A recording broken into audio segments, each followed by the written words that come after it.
हाँ, जग में हम लोग स्वामी जी का दर्शन करने के लिए गए थे और धम्बल तक का वो सड़क था, 2016 में बना था और 1200 मीटर में वो सड़क छूटा हुआ है।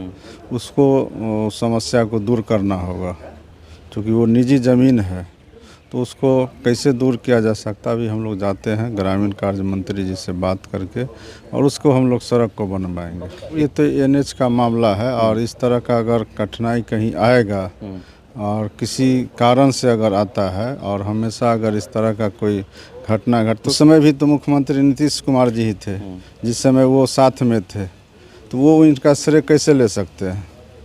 और इसके अलावा उनके पास दूसरा कोई दलील नहीं है।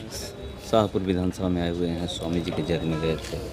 हाँ, जग में हम लोग स्वामी जी का दर्शन करने के लिए गए थे और हम लोग उस इलाका में कई हमारे पार्टी के भी नेता रहते हैं, उन लोग का भी था कि आइए और उस जगह पे खास करके जो गंगा किनारे का जो सड़क है वो नहीं बन पाया है, वो भी हम जानकारी लिए हैं। कुछ दूर तो बना हुआ है, कुछ दूर इसलिए छूटा हुआ है कि वो निजी ज़मीन है। फिर भी हम लोग जो है उसके लिए प्रयास करेंगे और मुख्य रूप से तो हम लोग जग में शामिल होने के लिए गए थे, लेकिन साथ में जनप्रतिनिधि होने के नाते तो जो समस्या है उसको भी हम लोग देख लेते हैं और वो बड़ा समस्या है, उस समस्या से हम लोग अवगत हुए हैं, तो उसको हम लोग आगे देखेंगे कि कैसे उसको दूर किया जा सकता है। और जब सब जगह अच्छा सड़क बन गया है तो कोई एक गांव या एक टोला जो है छूट जाए तो ये ठीक नहीं है। हालांकि छूटा हुआ है, वहाँ के लोकल इशू है, निजी ज़मीन के कारण है, लेकिन उसका भी उपाय होगा और बनेगा सड़क। धमौल गांव है सर, और वहां पर वोट का बहिष्कार भी लोकसभा में लोग वो किए थे, सब वोट ही नहीं वो दिए सारे बात उन लोगों ने बताया है और इसीलिए तो हम बता रहे हैं ना कि सड़क तो वहाँ तक पहुँचा। पीएमजीएसवाई सड़क से सिमरी से धम्बल तक का वो सड़क था, 2016 में बना था और 1200 मीटर में वो सड़क छूटा हुआ है।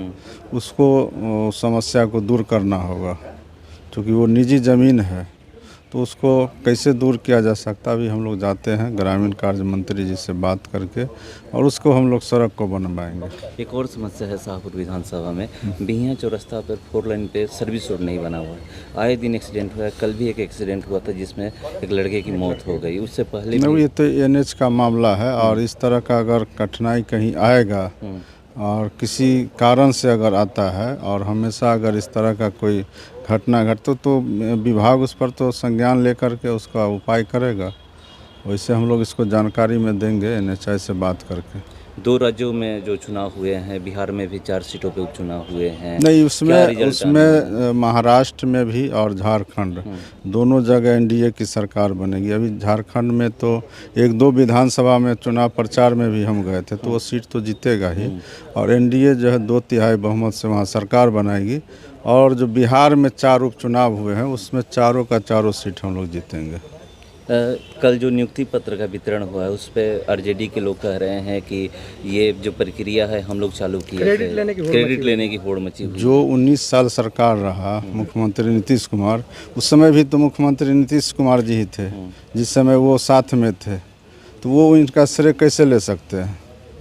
और इसके अलावा उनके पास दूसरा कोई दलील नहीं है, उनका किया हुआ कुछ भी नहीं है और मुख्यमंत्री जी अंतिम फैसला लेते हैं, नहीं कि उप मुख्यमंत्री लेते। ये बात उनको समझना चाहिए। 17 महीने का ही कार्यकाल गिनाते हैं। हाँ, 17 महीना में वो 15 साल जब थे शासन में तो कुछ किए नहीं और 17 महीना उनको याद आता है। 17 महीना में मुख्यमंत्री नहीं न थे, उप मुख्यमंत्री थे ना, तो उप मुख्यमंत्री का क्या रोल होता है, कुछ भी नहीं। और शिक्षा मंत्री भी नहीं थे और शिक्षा मंत्री उनके विभाग उन्हीं के पार्टी के लोग थे, तो कभी ऑफिस ही नहीं गए।